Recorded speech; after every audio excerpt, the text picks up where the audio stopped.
What's going on, everybody? It is Dr. Jamar Montgomery of drjamarmontgomery.com.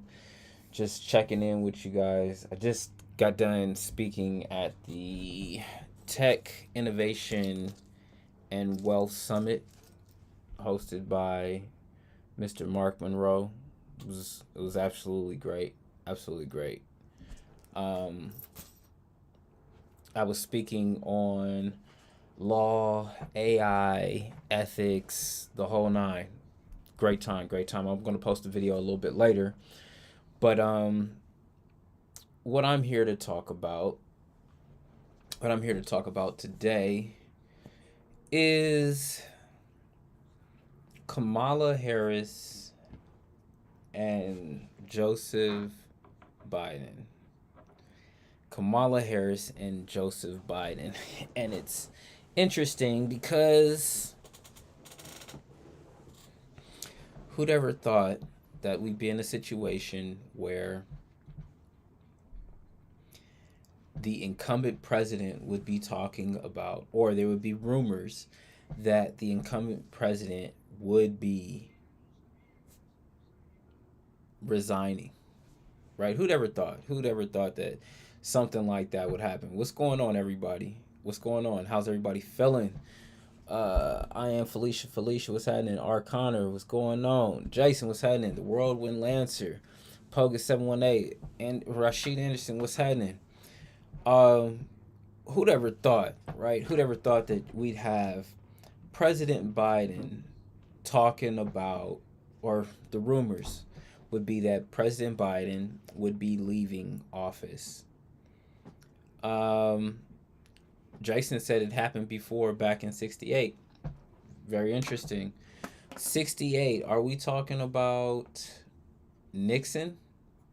Are we talking about Nixon in that sense? Um, I'll say this. I'll say this. Let me make my stance clear. I do not care for the Democratic Party. Um, you know what, Jason? I'm bringing you on, brother. We gonna do it like this.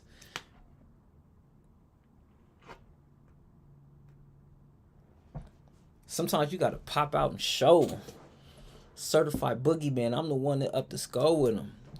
But yeah, um, what's going on, family?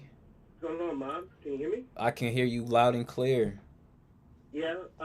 So when I say 68, that's when Johnson declined to run because of the what was going on, all those tragic events that happened during that year, and he declined to run during the convention, the DNC in Chicago at the time. That's what I'm talking about. Got you. Got you. Got you. Thank you for bringing up that particular point. It's one thing for a president to decide that they're going to not run because of controversy, right? It's another Hmm. thing when that controversy is related to your fitness to actually handle the position because of your health and because of your age. That's it's arguable because Johnson. I mean, publicly speaking, he declined to run because of the unpopularity of the Vietnam War at the time. But he also had some underlying medical issues that made him decide, on top of being stressed out because of what happened, was going on during the war, during the protest, that he decided not to run because, lo and behold, he died about 4 years later, a couple of years later in 72. And for Okay. that time, we around the time we had just begun to start pulling out of Vietnam when Nixon was in office. So you could arguably say it's kind of similar, except that to me, it's more about. I'll put it like this: if Trump was not running, the Democrats would not care much about his fitness to run, but they were so scared because of his optics during the debate at the time that even his own former boss started to voice privately, well, publicly. Uh, I mean, sources have said that he was privately concerned about his fitness to run. Now, Biden has always had gaffes, But what pissed me off about the media, especially CNN, was that they were bashing his performance versus Trump that lied 34 times during the 90-hour debate, and the two anchors from CNN, who I'm still pissed off about, did not question him or rebuttal about his lies. They just allowed him to talk. See, the media, I blame the media for this. Once again, he got away with it, Trump, I mean, because he still got maybe $5 billion worth of free press just by the debate alone, and just focused on Biden on his poor performance. Okay. That's an interesting point that when you say that he, the 27 or 34 lies that Trump made during that time. I don't think that I really question whether people, let me put it like this. We expect Trump to lie. We expect Trump to lie. And what do I mean by that? We expect for him, for anything that we might find ourselves getting caught up in, right? We would expect for Trump to lie about. What we do not expect for Trump to lie about is about what goes on in foreign policy, what goes on particularly in government. We don't expect Trump to lie about that. And that lends a certain level of credibility, surprisingly, right? You would think that rational human beings would be like, nah, I don't, he's up there lying. And it's like, yeah, he's up there lying, but what are the effects of his lies? I think people. Obviously, well, what happened 3 years ago, obvious. Right. So it's just interesting. It's just interesting to me. It's just interesting to me. I mean, I got asked today about possibly helping the Democratic Party. I got asked that today, and I wasn't quite ready for that question. But also at the same time, I'm not a big fan of the Democrats. I'm not a big fan of the Democratic policies. I should say that, of Democratic policies, and then just the way that President Joe Biden and his administration have handled Black people, and the agenda. Not even the agenda of Black folks, because I don't know. Okay, what is the actual Black agenda exactly? The actual question, of course. That's that. Nobody from our own community, no matter what organization we belong to, has never elaborated what is the actual Black agenda. Ice Cube did. Ice Cube had a whole plan for Black America. And that's one of the things that I had a major issue with the Biden administration, was that they were very selective, right, about the entertainers and the rappers and the influencers that they had come out there, right? And when it came time for them to meet up with Ice Cube, he wouldn't take that meeting. And Ice Cube had an actual policy position that had been, he wasn't. Dr. Boyce Watkins had looked over it. A few other people had looked over. Dr. Claude Anderson had looked over this contract or plan for Black America, and that wasn't even taken seriously. Then on top of that, to watch what the Biden administration did, particularly with the faith community, because I helped out with the multinational African American faith-based leadership conference. And the Biden administration was more interested in having meetings with the LGBT community than the faith community. And the faith community is where a lot of Black people belong to the faith community. A lot of Black people, when presidents are on the campaign trail, where do they go? They go to the black churches, right? So, Sure. in going to the black churches, and you're not even having meetings with the people that are part of the faith community, I have a big issue with that. And especially to watch a lot of the concessions that were made to other communities. So you're absolutely, I would agree with you in the sense that, well, what is the black agenda, right? What is a black agenda? Because it's like, well, can we even agree? Can we even agree on it? And I would say that a black agenda would involve um, entrepreneurship, entrepreneurship, healthcare, and housing. Entrepreneurship, healthcare, and housing, and particularly with housing, access to capital. And either the resources aren't there, or the Biden administration has done a very bad job of advertising it. And I would say that the Biden administration has done a very bad job of advertising that. Because there are programs available to people who, there are programs available, like community development finance institutions that have to provide funding to black businesses and things like that. But that's not necessarily talked about. And as a result, because of the messaging of the Biden administration, black people feel like they haven't gotten much. And I would say that they've gotten something from the Biden administration. However, they haven't gotten enough from the Biden administration to make up for the 40 years of damage and 40 years of promises of the Democrats. Anderson Rashid said, reparations, official apology, a tight hand on law enforcement and handling their encounters with our people, especially with shooting first. I can respect that. Zay King said they go to churches because they are the easiest to convince. Alfred Edwards said, well, vote for Trump. That's funny. What's going on? But so I say all that in terms of, I say all that just to say that the Biden administration has made multiple failures on communicating to the black community, and they have, it seems like the black community is not taken seriously, because when you look at who they have, who they publicize, who they're meeting with.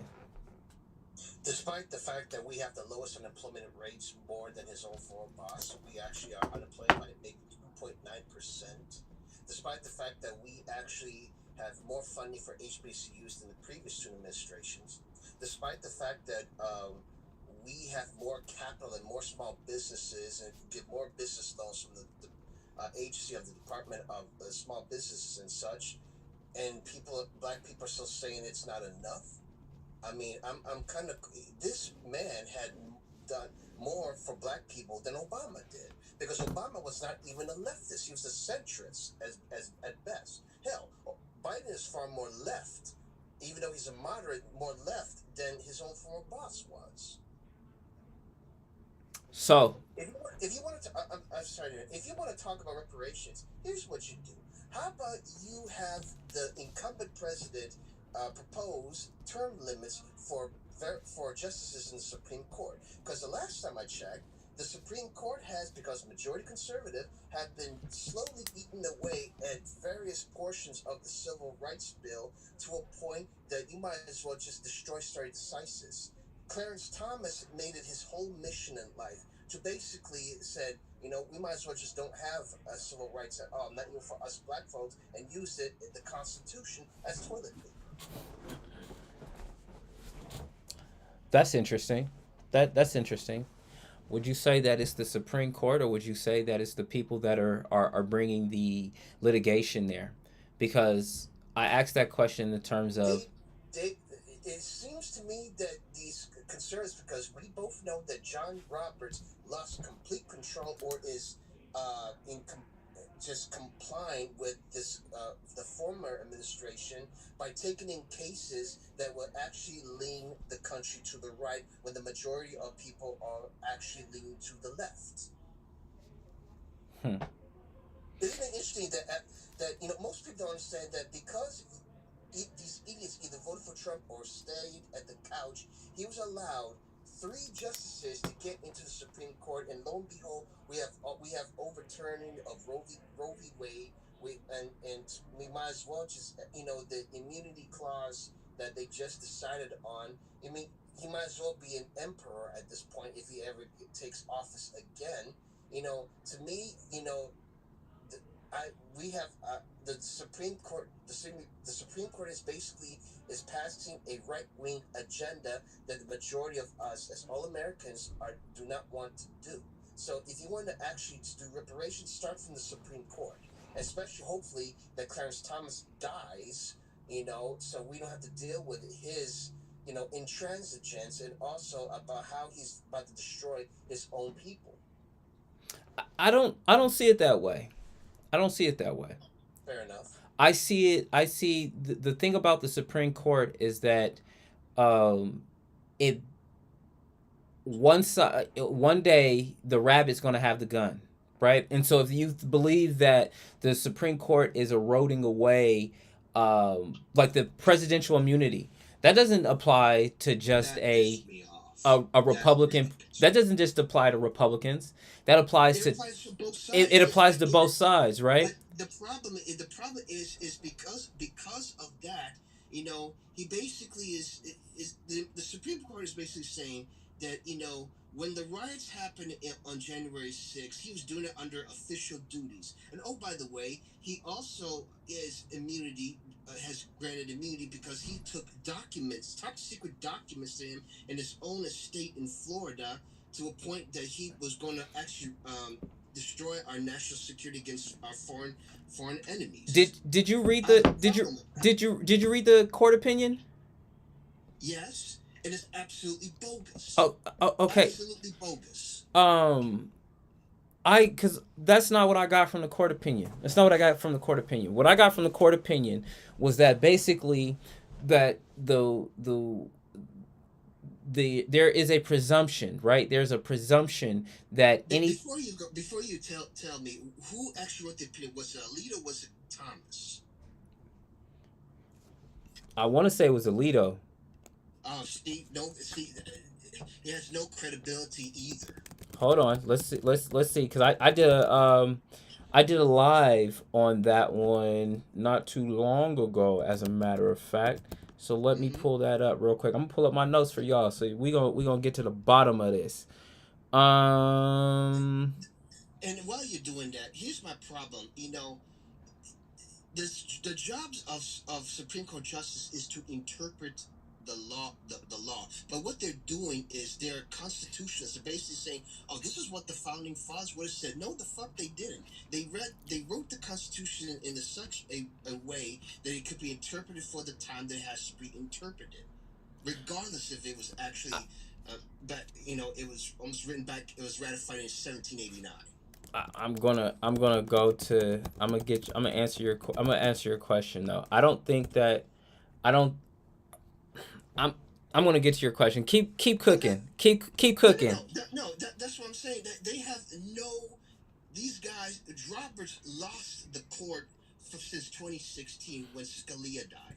And from that point on, these guys have been on a mission to actually promote the right wing agenda that we have never seen before since the 30s. I have a problem with that. Excuse me. And because the lack of term limits. There has to be the next amendment that has to put in the Constitution is term limits for Supreme Court justices to take the privilege of a lifetime appointments, because these motherfuckers don't want to die. Well, clear. Let me put it like this. Okay, so the opinion was written by Chief Justice Roberts. That's one. All right. No credibility, but continue. All right, Chief Justice Roberts. And what it was is there was an assessment of official versus unofficial conduct, an evaluation of intrusion on the executive authority, a content and contextual analysis, and the indictment analysis, right? So when you say something is an official versus an unofficial act, Article 3, which outlines the powers, or is it Article 3? Yeah, Article 3 of the Constitution. I get them Mm-hmm. mixed up. Article 3 of the Constitution. Let me make sure. I want to make sure I have. I'm gonna give you guys the correct. Nope, that's the Supreme Court because Article 3 courts, of course. Right. Mm-hmm. It is Article 2. Article 2 of the Supreme Court, which outlines the powers of the president. They left a lot of powers to the president, and they left it very broad for the president because they knew that the president was going to have to deal with a number of different situations, and you don't want your president shackled by, by laws in the sense of, look, you might have to do something that the American people or people may not agree with, but we don't want you sitting there worried about being hauled into court for every act that you do. And that's the So thing. inciting riots should not be tried in court. The of documents that the National Archives had asked you numerous times to turn in back in D.C. That to a point where they had to have agents weld the documents out of a safe in his own estate, and he left them in various places, including his own goddamn bathroom. Yeah, no, I'm sorry, but John G. Ruff's basically saying that those were official duties and he's immune to them. That's bullshit. That's not what was being said. What was being said was that that the Constitution was violated with how they appointed the special prosecutor to handle that case. How? He broke the law. See, that's a technicality they're trying to say to give the former president immunity. It's bullshit. I don't have to be a lawyer to understand that. What I'm going to say is that that's the thing about the law, is that even if there is a technicality, the government has the burden of following it. That's the same thing about Dred Scott and Plessy versus was it Plessy versus Ferguson? Yeah. Well, Plessy versus Ferguson was basically saying that black people had no rights that white men had to respect, right? Right, and that was a technicality. And look what has happened at that point before the 60s. I'm not. This is about as bad as those two cases. I'm not. Two decisions. I don't know if I necessarily disagree with you fully, and I know that I don't disagree with you fully. But I am going to say that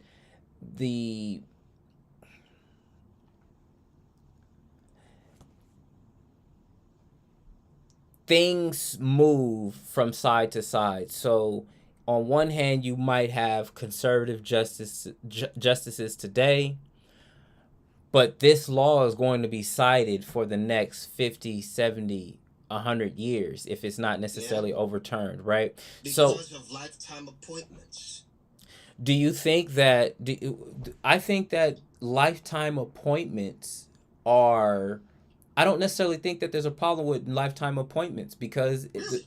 I don't. So okay. So what was the lifetime expectancy in the 1800s at that point?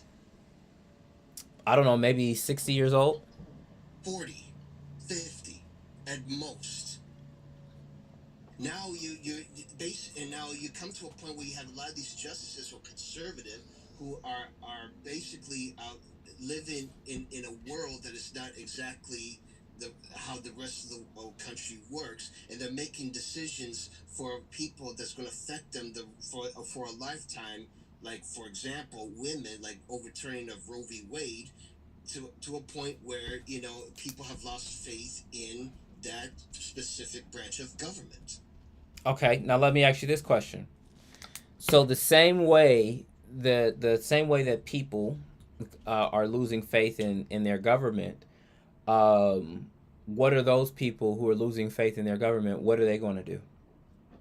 They're going to vote against their interests, like they've always had. Like, for example, the morons that that are part of the Trump cult, or they're just going to sit their asses on the couch and not vote because it's like, well, what the hell? It doesn't matter if I vote; it's not going to go. It's not going to go vote for my congressman or whatever anyway. So in the process, you have Republicans that just gerrymander the crap out of various districts in their states and take over constant state legislature because all they want to do is just retain power and gaslight people into these ultra exist, and then and they'll exploit their fears and keep the underclass under their belts and make them sound like that communism and socialism is coming to actually they're going to take over your lives, even though they've never experienced being part in a fascist government. And you have idiots like those Trump supporters that stick to their rallies and don't understand that the same policy is going to hinder them first. I, I I don't know, man. I'm gonna say this. Somebody said if anyone else committed a crime, they are tried and prosecuted. Why change the law to pardon Trump? Exactly. Right. That's the thing about. I'll say this. That's the thing about our legal system is whether or not you have the money to get fairness and justice in your system, because the judges, it seems, they are doing less of interpreting the law versus refereeing cases that are happening. Meaning, The problem with a lot of these justices, especially I'm going back to Supreme Court, because the appeals court they do what they do, which I have no problem with the appeals process. Because as far as like, especially after what happened with Eileen Cannon, it's going to go back to the appellate court and they're going to try it again until she gets off the bench, or there's going to be another judge that's going to take over that case and say, yeah, we'll start a trial against his stupid ass. But the problem is there is no impartiality with these justices. These stupid bastards are basically leaning to the right, and there's nothing we do with it because these morons in these districts keep voting those fuckers in. I could understand why you feel as strongly as you do about it. I don't. I always take this measured approach about it because what may not work for you today may work for you in the future. And What? presidential immunity. Presidential immunity. I'll give you an example. He is not above the law. His the state case in New York has basically said that he is not above the law. But the problem is, I'm more interested. I don't give a damn if he's going to get he's a convicted felon of the state case. I'm more worried about him being a national security threat because he took documents that if anybody, like a Russian agent, took those documents, how that was going to affect our national security. As a person who studies this in international relations, that bothers me to the core. Understandably so. Understandably so. That's understandably so. Because if I would have did that with the clearance, they'd snatch my clearance in a heartbeat. You will be tried. You'll be federally indicted. Yep. Isn't it strange that his own Gotham denizens keep getting tried and be put in prison and get fined and all that crap, but the Joker on top is the one who seems to be immune by everything? That's crazy that the same thing happened to Hillary Clinton. What do you mean with Hillary Clinton? The emails? On a personal device? On a personal device? Okay. And I'm gonna debunk this and let's put it like this. Let's put it like this, right? Classified communications on a personal device, and in a manner that's easily transmittable on a personal device. Okay. Here's the significant difference between Hillary and Trump. When it comes to emails, when she was Secretary of State at the time, it wasn't solely her fault. She has an agency with various GS-15s that were responsible for these emails and such. And lo and behold, it was it was mishandled by human error, whereas the other fat fuck actually intentionally took those documents with him and was going to do who knows what with those documents. We were lucky that those agents retrieved them in time, despite the fact that some of them were either burnt, shredded, or flushed down the goddamn toilet. I understand that the same thing happened with President Biden, and Are you talking about his son with Burisma? Really? I'm talking about the fact that there were documents in an office, there were He documents admitted at his his house. error when he was vice president. That's the but It the was it was debunked from that point forward. the No, the media had not brought it up until after he had the interview about the documents. It was by sheer human error. I'm You can't get indicted for that. I- It was not criminal. pause, right? So part of the Supreme Court ruling was talking about we cannot go into the necessary intent of the action. We have to. It was obvious. You know this. You don't I- have to be a lawyer to understand that.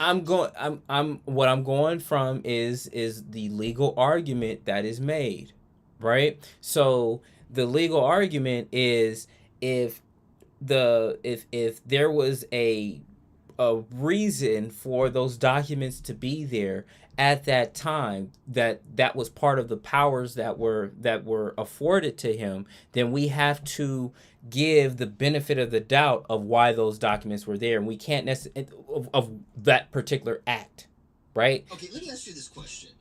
Put your, take off your lawyer thinking hat for a moment and ask in a logical perspective. What the hell? What business do you have as a former commander-in-chief taking these documents that you know for a fact that the National Archives are required to retrieve? Why the hell did you hide them from those from the National Archives? And why the hell did you have them scattered when it was unsecure? You didn't have that. A former commander-in-chief does not have the top secret clearance when he was in office anymore. So why Yes, he does. Yes, he does.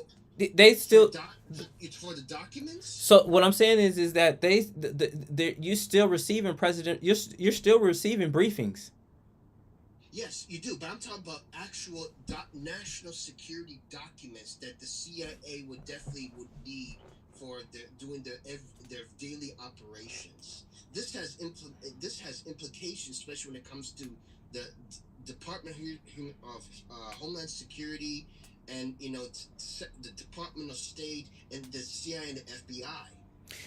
Basically, if I'm making sure that I get your argument correct, is basically that you see Trump as a national security threat. I've always said since 16, especially when that asshole basically gave Puna immunity in Helsinki in 2018. I remember when that happened, I almost threw the remote control onto the TV.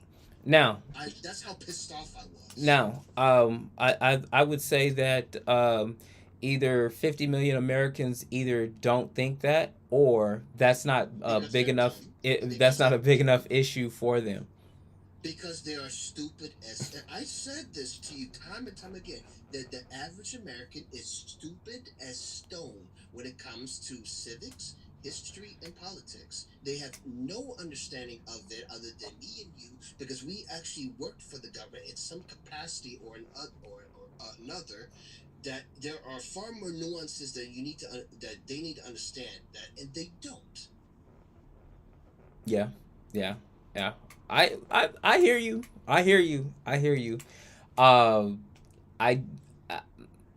It's just it's difficult for me. It's difficult for me to see Trump as. It's difficult for me to see Trump as a national security threat. I don't know why. What I will say, will I say that he's a self-dealing self-dealing SOB? I'll say Absolutely. that. Right? I say that. Absolutely. I can tell you why. I could give you an example as to a possibility as to why he wanted those documents for himself, because he was going to sell it to the highest bidder or write a book about the shit, and to a point that he's going to sell state secrets. I don't. You know, I to don't. me, some state secrets the public, including me and you, should not know until they are they are declassified decades later. I don't think that he was gonna. I don't think that he was gonna sell What state the what the secrets. hell are you gonna? If can you imagine Reagan or Nixon or any of those people do that?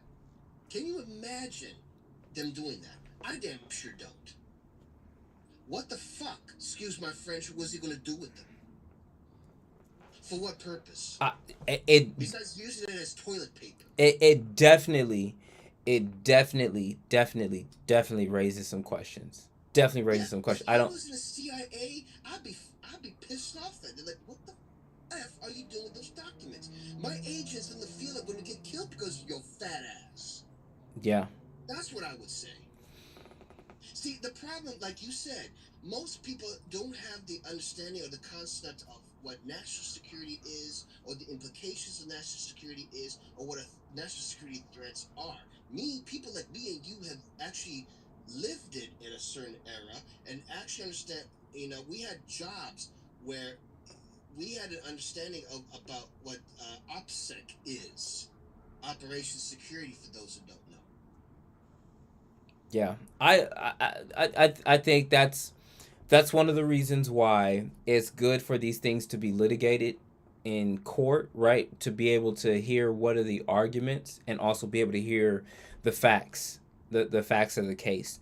And I agree. The problem is they misconstrue the facts to actually have it towards their own leaning, which is a complete lack of impartiality on their part. they're not. That's the thing, is that there's the only people who's supposed to be impartial are the judges. You're supposed. Me and you both know that certain at least five people in the Supreme Court are not impartial at all. Look at all the decisions that have been going on for the last 2 years because of these assholes. I'm once again, all I'm saying is that there we have a process. We have a process. I understand that, and the process is, have an amendment done so these assholes don't have lifetime appointments. Just like I always believe that people in Congress should have term limits. Why the hell, for example, does Chuck Grassley and Mitch McConnell, who almost died of a stroke on national TV twice, why the F are they still in office? Because it's quite clear that people like those two have lost touch with what's going on with average Americans even in their own states, districts, and in the entirety as a nation. I have a problem with that. Well, I'll put it like this, is that they must be doing something right if people keep voting for them. So because people are stupid. I think people are more lazy than they are stupid. They're both lazy and stupid. Don't understand that it actually affects them more than people like me and you and anybody else who's watching this feed. Yeah. It affects them more, but they're too stupid to realize that. Somebody said, "Let's be real. Wrong can never be right. How can we as a nation support wrong and stand for right?" Absolutely. I want to hear. I would want to hear the arguments in court, and the reason. And I'm saying this is. We tried. I let the appellate. What's so funny to me? The appellate courts have far more credibility than the Supreme Court right now. They really do. Really, they do. Why do you say that? Because to me, the appellate courts just review the law as is, and they don't get political with it. The problem with the Supreme Court as of right now is it's all political. It's not even about interpreting these cases. It's about promoting an agenda, because they actually have 3 people being appointed in the last years that should have not had no being in court right now. If Thomas did what the F he did, Bonita Hill, in this day and age, he would not have been appointed at all. He would not have the majority of votes in the Senate again. Kavanaugh was accused of that. I said Thomas, not Kavanaugh. Yeah, but I'm saying that you said that if that would have happened today, We had something similar like that happen with In the Kavanaugh. Senate right now, the Senate was majority Republican back at that time when Kavanaugh was being it was in that hearing. Now, They had the numbers to do that. so now is it because is it the Supreme Court justice fault, or is it the legislators fault that confirm them? It's because you had the majority of the Senate that wanted to promote an agenda, and they successfully did so at the expense of the American people. Again, like I said, voting, like you keep bringing up in your lectures and such, voting has or lack of voting has consequences. We're seeing it right now. Somebody said, "I think people are paid in justice to side with the foolishness of crooked politics." I would. There's evidence to support that. There's evidence to support that. Well, okay, still conspiratorial, but nonetheless. Well, how is that any less conspiratorial than the fact of of that conservative justices are only going to see the law in a way that benefits Republicans or conservatives? Look what the hell is happening when it comes to the Second Amendment, when it comes to abortion. The second right-wing agenda. The Second Amendment. Okay, what happened with the Second Amendment? Bump stocks. Basically, Thomas's stupid ass is basically it's unconstitutional to actually not allow the Senate of bump stocks. So congratulations, Americans. Expect another Vegas shooting to happen in about a span of 5 years' time. And don't come crying to me, crying to us because your family members or your friends and such are being killed because some nut job was able to get bump stocks in a certain red states. I'm gonna laugh at that. Really, I will laugh at that.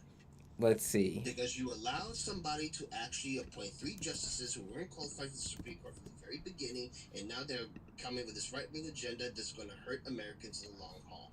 And I have to laugh because you guys decided to do this, so don't come crying to me if stuff like what's going on with these mass shootings, for example, or abortion rights are being basically taken away.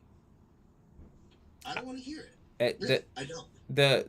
Now see, that's the thing, is that these are very technical questions that the Supreme Court is answering, and the ramifications. They're answering to a conservative agenda, which makes it absolutely impartial.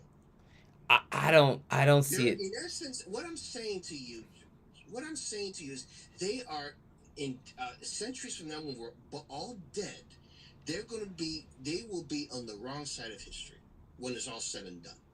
After those assholes die, including us, they're going to be in the wrong side of history. Period. I don't know if I see it that way. I don't see it that way. Of course you don't. Of course you don't. I'm not a bit surprised. Why is that? Why are you not surprised? Because you have complete faith in the justice system or in the Supreme Court system, which I can understand because you're a lawyer. Let me clarify that. I do not have faith in it. Let me clarify that. What I do have faith in is that there are going to be smart people on both sides who are going to make creative arguments that serve their purposes. And serve their own party's purposes, of course. Okay. However, they unfortunately, people like Thomas and Alito and Roberts live in a separate world than me and you that is not even based on reality. They have this whole interpretation of the Constitution that the founders would have actually wanted this to happen. No, the fuck they wouldn't. They don't even that's why they created the Constitution in a language that was so what's the word, broad or vague, so it could be interpreted for what it needs to be interpreted at the time. Agreed. Which is great. I'm gonna read this comment. It says the problem is the ordinary people that are not part of the 1% making decisions are who suffer, because the 99% don't get their ass up and go vote. That's the reason. And they're misinformed, uninformed, and stupid. Which is why my job is to create more informed and involved citizens. I've been saying it since day one. I'm gonna keep saying it, right? I'm tell you, and I have to say, here's another problem we have in the education system, whether it's from high school to college level. we don't emphasize civics, politics, and history enough. I have had students at Long Beach State that told me that hey, they were not required for whatever reason to take a political science class or history class, and they were absolutely when they were talking about some various issues at that time, I had to scratch my. I was like, wow, is this the people we're supposed to be educated and informed, but these dumb fucks are actually getting classes into what is it, gender studies and all that, which is absolute bullshit, and it's absolutely promoting a leftist agenda that I don't agree with, and I'm a progressive liberal myself. That basically makes them more stupid and unprepared for solving the issues of the world. Well, I'm a big Second Amendment advocate. Yes, so we know that. You live in a state that actually has so much lax gun laws that has had one of their major cities become the murder capital of the country. I don't live in Louisiana anymore, and Where'd you move to? I'm in Washington, DC or state? state, and That's better than Louisiana. no, I hate the gun laws here in Washington. I hate the gun laws here. You do. Of course you do. Uh, Whereas I feel personally safe. the thing about it is, the places with the highest crime are also the places with the greatest economic disparity.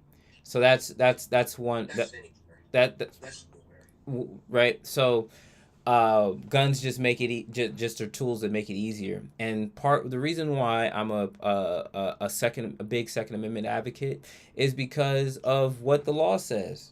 A well-regulated militia being necessary to the security of a free state, the right of the people to keep and bear arms shall not be infringed.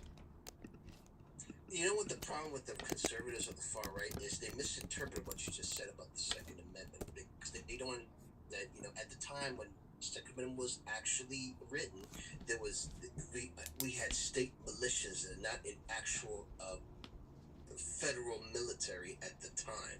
They keep misinterpreting that, and they keep talking about protecting themselves from enemies. What enemies exactly do you have right now, unless they're Serbs? Let me put it like this. In the Second Amendment, there's three words that are capitalized: militia, state, and arms. Three words that are capitalized, meaning that there's a specific legal definition for those particular words, right? Okay. So if you have not defined what a militia is, right? It doesn't the right of the people to keep and bear arms isn't because of the militia, and it isn't because it isn't isn't because of the militia. You're only able to have a militia because the people have the right to keep and bear arms. So Of course, which was needed at the time. But now the problem is you to a point where the right wing makes it sound like we're going to need arms to fight against their own government, like assholes like Timothy McVeigh. I have a problem, or the King Man character from that novel, The Turner Diaries. It to me, when you have these far right militias in places like the backwoods of Idaho, Michigan, and all that, I am scared shitless for another domestic attack of the Oklahoma City bombing magnitude. I do. Well, It didn't happen again. the funny thing about that, well, not funny thing, but the tragic thing about that was that wasn't done with guns. I was done with I bombs. understand that, but I'm saying you still have militia like those assholes, the Boogaloo Boys, that tried to kidnap the governor of Michigan at the time.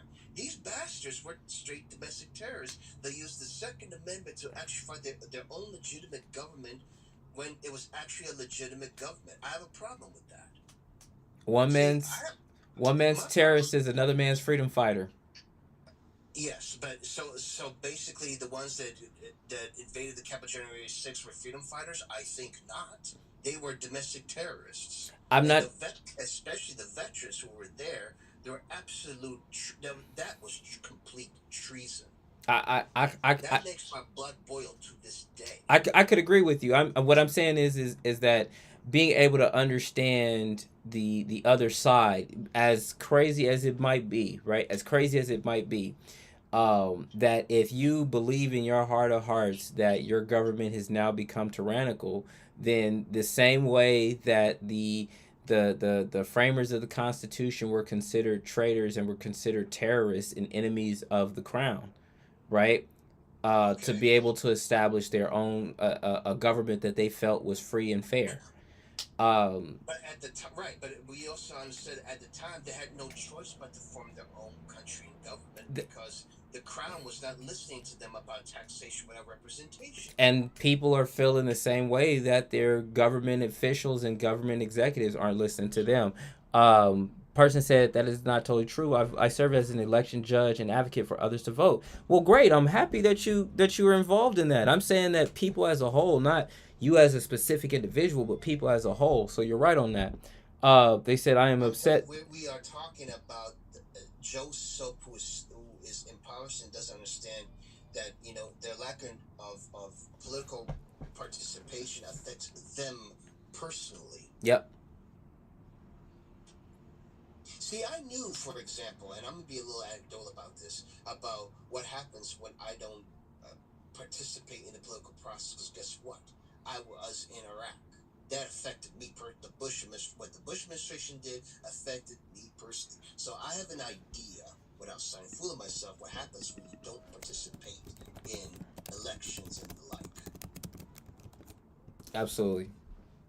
Absolutely. Absolutely. Well, Jason, I always enjoy our spirited exchanges, brother. I really appreciate you. Uh, Anytime. Absolutely, absolutely. Well, do you have any final thoughts, brother, before I let you go? Um, well, I would say that, for people, no matter what you feel, whatever just, make sure you actually participate in the voting process because we have had ancestors or people in of unknown names that actually were murdered to have, in order for people to have the right to vote as citizens, legitimate citizens, actual citizens, naturalized or born. Absolutely, absolutely. Well, there you guys have it. You have my brother Jason, who has been so gracious in joining us on this particular live. Go ahead and drop off, brother. I'm gonna give my closing remarks. Okay. You have a good night then. Go All right, mob. man. You too. Go mob.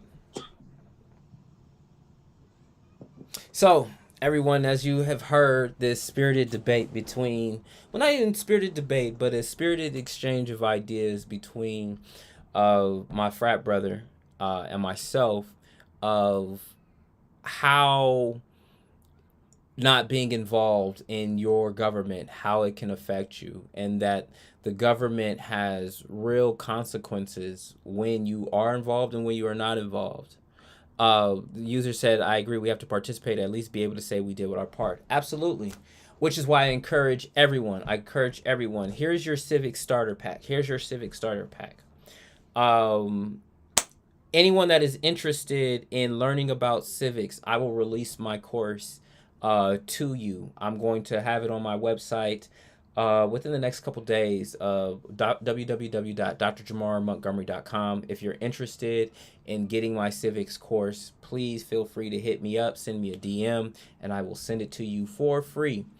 You have a civic starter pack. First, are you registered to vote?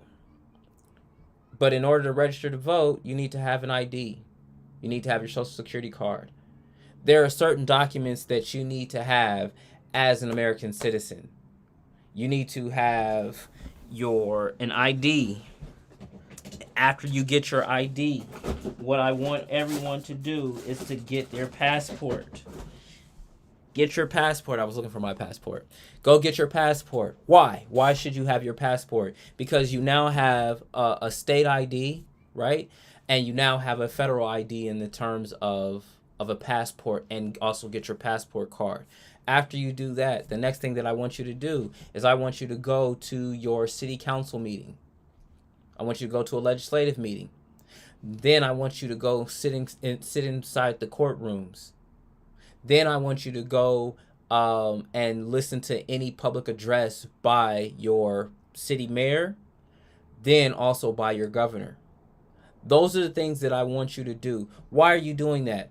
First, you're establishing your documents so that you have what you need to engage with the political process. Then, next, you're going to the places and you're going to the forums where political decisions are made, where laws are written, where decrees are given, where judgments are handed out. You're going to those places. Then the next thing that I want you to do, I want you to look up when your elections are. I want you to go to the Secretary of State website and look at when your elections are. Why? Why do I say that? Because you will find out that there are more candidates on the ballot. There are more candidates that are running for office than what's shown to you on the news.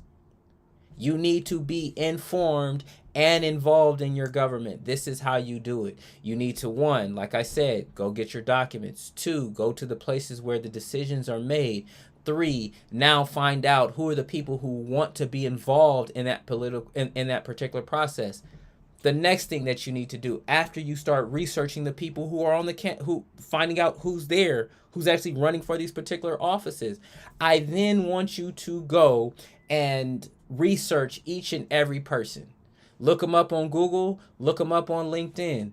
After you do that, you find a candidate that you like, donate money, whether it's 5, 10, 15, 20, 25, 30, 35, 40, $100. Go and donate to those particular candidates.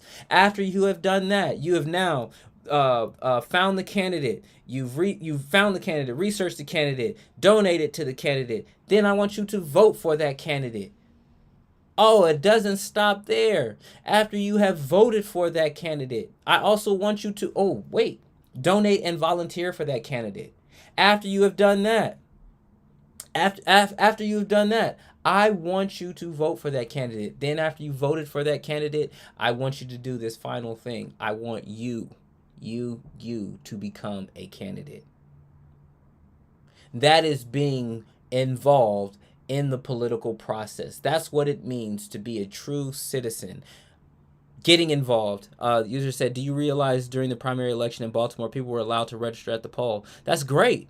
That doesn't happen in every state, but that's great that it happens in your state. That's absolutely great. Being an American citizen is a full-time job, and if we are not involved in it, then we cannot be mad about the things that happen to us as a result of us not being involved. Point blank, period. Point blank, period. So, once again, go get your documents. Get your birth certificate. Get your social security card. Get your driver's license. Get your passport. Get them in that order. Or you can get your passport first, then get your driver's license or a state ID. But you need to get those, and you need your passport. You need a birth certificate and your social security card in order to be able to do that. Get your documents in order. The next thing that I want you to do is I want you to go to your city council meetings. I want you to go to your go sit in your courthouses. Go listen to your mayor and their public addresses that they make. Do it at the city level. If you're able to do it at the state level, go do that too. After that, I want you to go and research your candidates. Go look on the Secretary of State website, see when elections are, see who's running for office. Research every person that's on the ballot. Find your candidate that you want. Volunteer for that candidate. You can phone bank. You can knock on doors for them. After you do that, I want you to donate, and then I want you to vote for that candidate. And last but not least, I want you to become a candidate. You're talking to somebody that has did all of that. I ran for U.S. Senate in the 2020 elections in Louisiana. So I'm not telling you anything that I have not done, anything that I won't do. Go do it. Go do it. You'll see why people don't want to be in politics. You'll see why there are people who are passionate about politics, because they understand just how important it is to be involved in politics, because it literally changes your life. A person said, I would run as a candidate, but I would be murdered for standing on the truth. Maybe, maybe not. It's not to say that you aren't a truth teller, but there's video of me out there standing on business, out there standing on business. They would do more. That they won't come after you like that. What they'll do is they'll come after your livelihood. They'll come after your job. They'll come after your licenses. They'll come after your employment. That's what they'll do. They'll attack you in the most non-violent of ways. They'll do the most significant kind of violence to you. They'll mess with your income, because financial violence is not seen as violent. But they know that they can kill you. They know that they can ruin your lives. I know that from firsthand experience. From firsthand experience. When I ran for office, I pissed off some very powerful people, and they went after my law license. They went after my job. They went after all of it. And even after all that, I'm still standing. Still standing.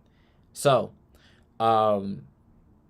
stand on business, stand on politics, go get involved in politics. Said absolutely a corrupt world would murder me. I would only work for God with faith. Absolutely. Absolutely. Well, ladies and gentlemen, thank you so much for participating. Thank you for everybody that's on TikTok, that's on Instagram, that's on YouTube. Thank you so much for coming and participating, and for the likes, and for following me. I greatly appreciate it as we build this platform, as we provide more information to the people. I want to thank everybody. Like I said, I'm going to go ahead and release my civics course, and let me know what y'all think. And so yeah, www.drjamarmontgomery.com, drjamarmontgomery.com, DRJAMAR Montgomery, MONTGOMERY.com. Look at that. Right? Dr. Jamar Montgomery. Dr. Jamar Montgomery. Say that, Dr. Jamar Montgomery. And we're out. Love you guys. Take care. Be blessed. Jesus Christ is King. Y'all take care.